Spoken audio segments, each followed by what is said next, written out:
taste.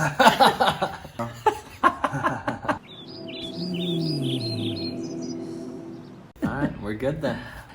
Okay, we are sitting here with none other than Gavin Dantez. Is it Gavin? Oh, 450 times later intro. Gavin? How do you damn it. say it? Dantez. What is it? So, I got a question. What advice would you give someone right now on the planet? What advice would I give them? Mark Twain, whenever you find yourself on the side of the majority, it's time to pause and reflect. You got to start to think, because we, as human beings, have all these shortcuts because of our evolution, and they're cognitive biases, logical fallacies, and they allow us to make faster decisions. So if you're walking down the street and everybody's looking up at the sky, you stop and you look up at the sky and you're wondering what's going on. You could be there for like 20 minutes and people will just keep pointing places and you'll think you're the only one that doesn't get it. Yeah. So you can trick the mind so easily. And right now, especially with the media and the mass narrative and like the mind control, just ask questions. Some of the things that are happening right now are real. Some of it is 100% propaganda, making you live in fear.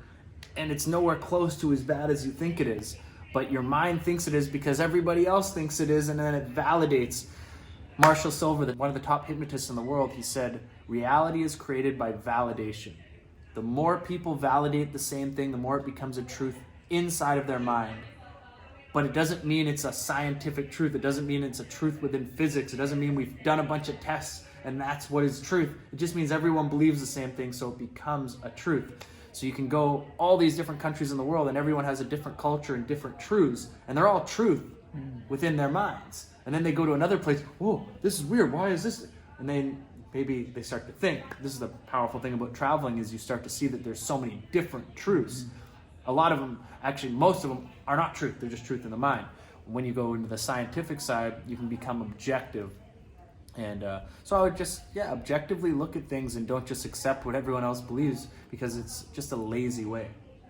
I love that. So I feel that you've already kind of experienced this part of your evolution, and this may be great advice for someone that is currently in my position, as they're just like becoming themselves, just awakening and just coming into confident in their state of being, essentially. What advice could you give me on talking to past friends or family members that don't identify with me, who I am right now currently, because I'm just becoming identified with me currently. So what advice could you give me right now in that transition? There's no one piece, but if I were to go back knowing what I now know, like I ruined a lot of relationships and I fought a lot of people. And now a lot of them come back and like everything's like fine, but back then I was so like dogmatic with my new beliefs. So it's like, these were my beliefs in the Matrix, and now I'm like, out of the Matrix, I'm better than you, you know? Yeah. And it was like this opposite, where the truth is always somewhere in the middle. And there's always some things that they're saying that are totally right. Like my dad told me a lot of things about being organized and certain things, and I was always fighting everything. No, I'm going to do this. He wasn't necessarily like fighting everything I was doing, but there was pieces within him that were causing some issues of what I was doing. But then I'm fighting everything. It's like both people, it seems like we're fighting everything. Just like a Democrat fights everything out of a Republican. But they both actually believe in certain things that are the same. But they're fighting each other. So for me, your actions speak louder than words. And if you continue being you and embodying your congruence, it's hard for people over time to be like, he's wrong. But what they feel is you are that person.